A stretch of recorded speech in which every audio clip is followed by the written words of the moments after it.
But tell us something interesting about yourself as a young minister in the government of Guyana in the 80s, an experience or anecdote, etc. It was very exciting. um, you know, I didn't know everything just happened so suddenly. I didn't expect to be asked to be a minister in the first place. Mm-hmm.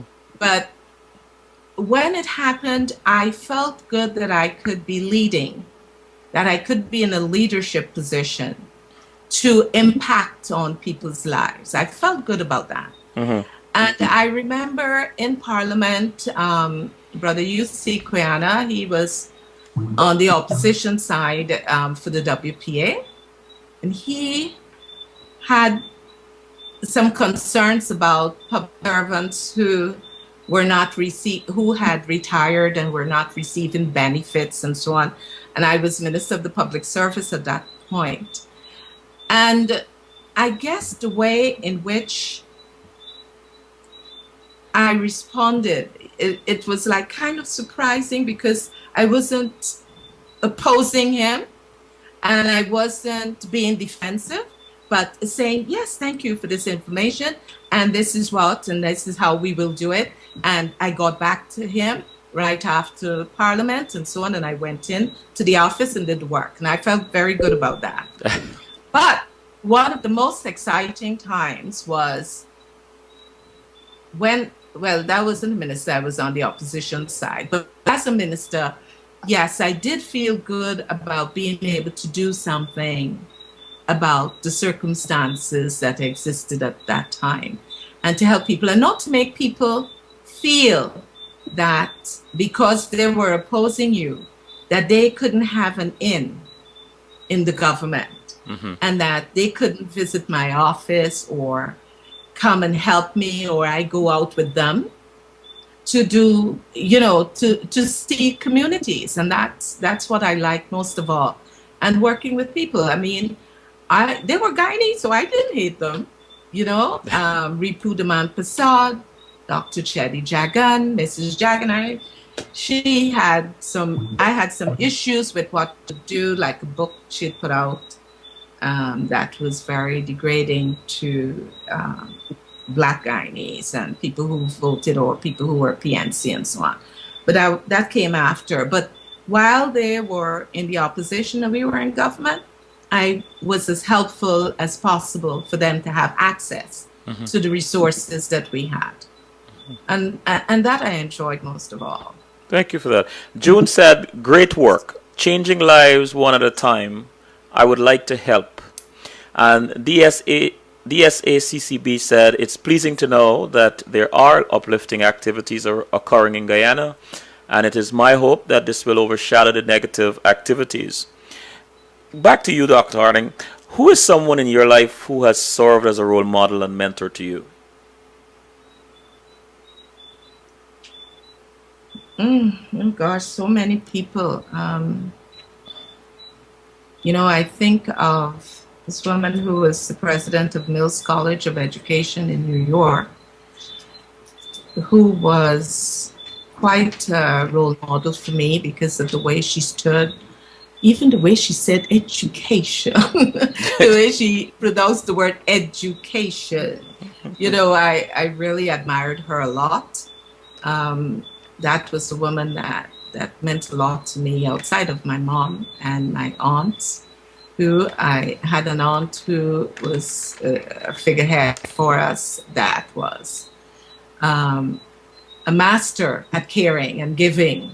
Aunt Iris, she's passed on, but those were women who meant a lot to me. And in male figures, my father died when I was 9, but he was everything to me as I think I was everything to him.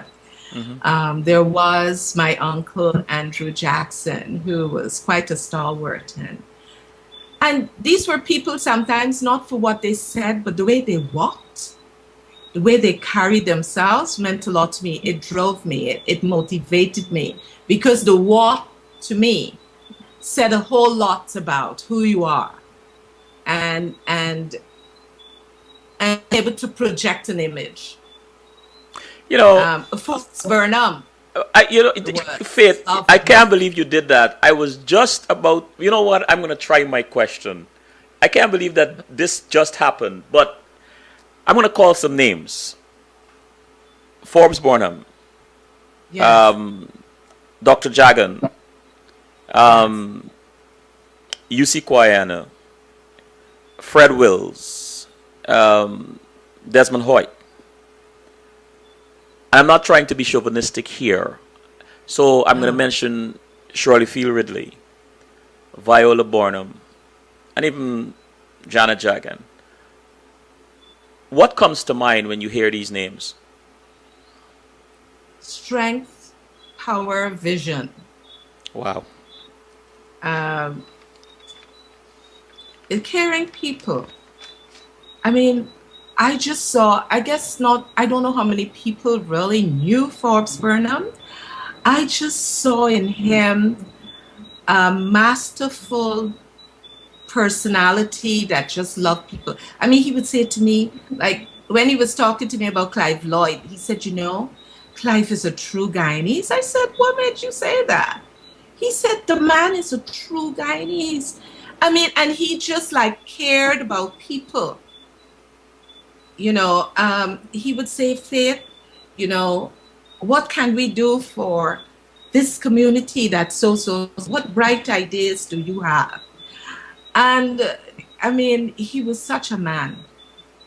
For me, caring, having a vision for your people, wanting the best for them was what Forbes Burnham was all about, a lot about. I know that, you know, things came over a bit differently in a lot of people's views and so on, but in the end, it was about caring, about wanting this nation to be developed, wanting people to be independent, to be brilliant, you know. Education was so important to this man that he decided when all other nations were fussed out, providing free education for their people. He said, let it be free, because every child must be made equal through education, regardless of whether they had money, whether they're poor or rich. They must be able to go to a school that was a government school that was provided for them by their nation, by their people. Because that's what government is, you know, the people providing the financing and so on. And this is what he was all about. You know, when in 1970, was it 76, for free education was going to make education free. I finished my master's degree in 1974. I was working on the doctorate in 75, 76, when he said he wanted free education in this nation. I left my doctoral work and I came to Ghana. I said, we're fighting for this at Columbia University, at Teachers College. We're trying to get nations to want to have free education, for governments to take charge of education. And my country is doing it. Stop the work, go home. And that's what I did. I came home in 1976 in the middle of my doctoral work. I think I almost finished all the coursework by then, because I finished the master's in 74, 75, 74. And by 76, I came home. Well, before September 76. So I came home the February, March, made arrangements with the government, the Minister of Education at that time, and I came home and started the nursery education program from scratch, developed the whole thing. I was so excited. So 76, 77, and then I went back and finished my doctorate. CB in the chat room said, great insight. I'll try to be useful. Keep up the fantastic job. Sorry? CB said, great insight. I'll try to be useful. Keep up the fantastic job. And DSACCB said, can you discuss your current political status / party affiliation in Guyana?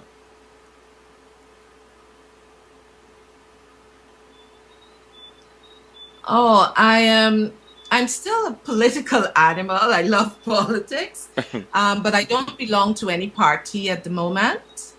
None of them really meet my needs for what a political party should be doing and should be working on. And I'm full of energy, so I'm just working with people now. I'm watching on to see who would come up to my scratch so that I can join that particular party. What are you proudest of in your life? Why? What are you proudest or most proud of in your life? In my life, I'm proud of the son I produced. I'm proud that I moved from where I was as a child growing up with a single parent out of West Randveld housing scheme, and that I could achieve the qualifications to make me the person that I am. Because I don't think if I didn't have those qualifications, I could have gone where I went in terms of the jobs that I got working around the world. I'd always wanted to see the world, and I was able to work on every continent in the world. And that pleases me. I'm proud that I have made it. And how has your life been different than what you'd imagined? My life has been different in the sense that I can give more and more. And that, you know, I went out to work and got the things that I thought that I wanted, the material things. I was able to join with my husband and buy our home and some other properties. I bought a car that I love. And those were the two things that materially I wanted. I have nice jewelry and stuff like that. But most of all is that I was able to earn money to come back to Guyana and give. I was able to start the soil project with my own funds. What I'm doing right now, I haven't got funds from anyone or anywhere. You know, some friends have donated $100 here and $100 there, because when I was doing the children's garden project in Albion, and I also did a playground for those children, some friends contributed to that playground and so on. People would send stuff, books and so on, which, you know, help in this process. But the majority of what is happening, the large number able to feed every month around this country in several regions, has come from the work that I did and the money that I earned for that work. So that money has been put right back here into people's lives. And I'm happy I'm able to do that. This is an appropriate moment to read this comment in the chat room from June. June said, true humanitarian. What words of wisdom do you want to pass on? The words of wisdom is to have a wholesome thought for everyone that you meet, and want to give to ensure that by someone meeting you, their life has been better.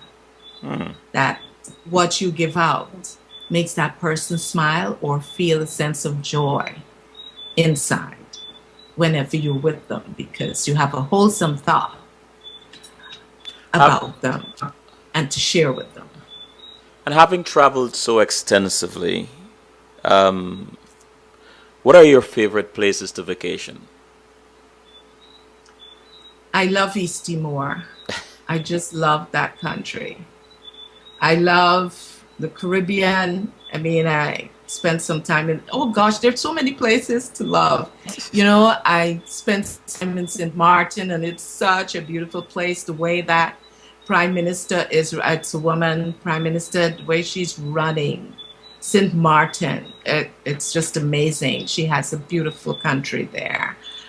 I love Colombia. I've been there many years ago, but it's such a beautiful country.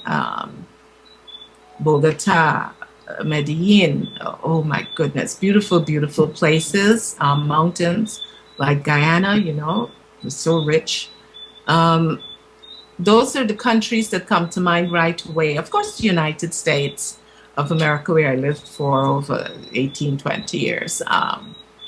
It's beautiful as well. But in terms, and Africa too, gosh, there's so many deer spots, you know, Nairobi, Kenya, really beautiful, you know, naturally beautiful. And as I said, East Timor, naturally beautiful. Sudan, South Sudan, I spent a lot of time in South Sudan, more than I would have spent in North Sudan. But beautiful country, beautiful people, everywhere. You know, everywhere has its own beauty. And Africa is something to behold as well because of its natural elements. I would be remiss if I didn't ask this, and I know we've gone past our time, but you're such a captivating conversationalist, Dr. Harding. You've advised governments, you have implemented policies and so on. You've worked in East Timor and all these places. Based on your research and your contact with women in other developing countries, what would you say to young women in Guyana about the importance of developing their communities? What would I say to women in Guyana? Right, to the young women in Guyana about the importance of developing their communities. Oh, because as you develop your community, you develop yourself and your nation. And, you know, just, was it this morning I saw on news some Republican women coming forth and leading the way for change in the governance of their country. The men didn't do it. It's these women who came forth and said, look, stop this nonsense. Let's get on with the job. And enough is enough. That gave me a sense of pride. And I hope every young Guyanese woman would have felt that sense of pride as they saw those women in a leading nation in the world come out to lead, to really take leadership in their country. And I would like to see that as women, because we are the forebearers. We are the ones who give the earth it's human beings. You know, we raise the children, we raise the society, we raise the values that are the standards of our society. It's the women who run their homes. We are in the majority leading this country's households. So therefore, when you do something that is developmental for your community, you are creating a new world, because we add to the world. We are a little village in the world. And as you create a better community in Guyana, you're creating a better world. So women, the world is yours. Just take it and make it right. Let me go to the chat room. But before I do that, I want to, and I don't think I'm stepping out on a limb, I want to make this request, Dr. Harding. And at the time of your choosing, I will create this space. What you just said so eloquently about the importance of women in our communities, and the nations. I would like to have a panel discussion, maybe 2 or 3 women. You choose them, you choose the other two, and Yeah. a time of your choosing, and let us have this discussion because I think it is important for such a conversation to take place, and for us, and when I say us, men and women, to listen to this, to join into this in this conversation. So let me know when you're ready, and perhaps January or February. I don't know. You tell me, and we'll create the space for that. But let me just go Yes. to the chat room. Pauline said, "Great presentation and interaction. Love always, Faith." Esther said, "Quite a positive and inspiring presentation. Do keep up the good work, Dr. Harding." Selwyn, please don't forget to post those numbers. I just might get involved in my own little way. Thank you, Esther. And DSACCB, appreciate your passion for Guyana and its people. Best of luck, Faith. So I want to ask this. I'm going to ask you this. What is next for Dr. Faith Harding?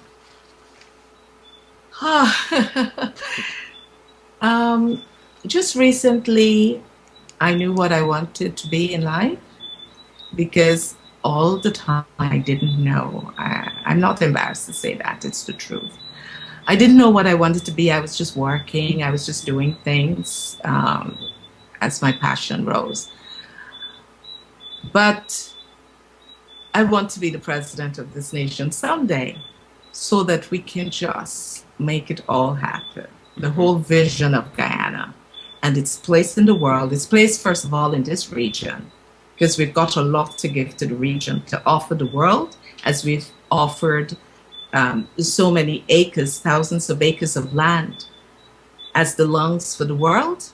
There's so much more Guyana can do in terms of feeding and providing the world with the kind of human beings that you want the world to have. And I think we can raise them right here in Guyana if we do the right things. And if we give equal distribution of opportunity, of wealth, and caring and sharing, I think we can do it. And I think I'd like to have the opportunity at some point in time. Well said. Only the other day, it was after I looked at the show that Oprah Winfrey had with the gentleman she was talking about, that people really don't even know sometimes what they want. I said, I don't know what I want to be. I never knew. And then it hit me. I said, really, I want to be. So that's it. I'm glad you said it. I'm glad you spoke it into the atmosphere, into the universe. DSACB said, well, all right now you're talking. Faith for president. Yeah, yes. And, you know, the question I ask all my guests, what makes you laugh out loud? Oh, gosh, so much stuff. What makes me laugh out loud? Just people. Just look how I laughed out loud just now when he said that.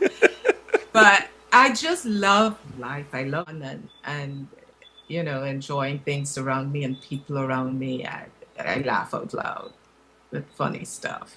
Well, I have to say that we went over time, but it was worth it. Thank you. And please don't forget what I mentioned just now about having this panel discussion about the importance of women and what women can do. I really do believe that the time for women has come. So please let me know. And also, I have been warned by Esther to post the numbers. So Dr. Harding, I am going to say this live that I haven't been given the numbers yet. So please remember to give me this number so I can post it, and I will not be in trouble with Esther. And I wonder if I could walk. Okay, I'll get it to you. Go ahead, go. Well, yes. In a few minutes. Okay, thank you. I'll have to go look. Aram said, listening to Dr. Harding reminds me of the sort of enthusiasm I saw in Guyanese leaders before I migrated. And so, Dr. Harding, you know, time has come. I'm sorry that we have to part, but, you know, time is upon us. And thank you so much for spending this time with us. This was wonderful, and I thank you and thank the chat room too for all the comments. I really appreciate this. This was a lot of fun for me. Wonderful. Thank you. And To the audience, thank you for listening, for joining us. This is Selwyn Collins saying thank you and good night. Good night. Wrong from right. A child should learn to say thanks and please. A child shouldn't suffer from preventable disease. A child is a fruit that shouldn't be picked before it's time. To do that to a child should be classified a crime. Oh, who speaks for the children?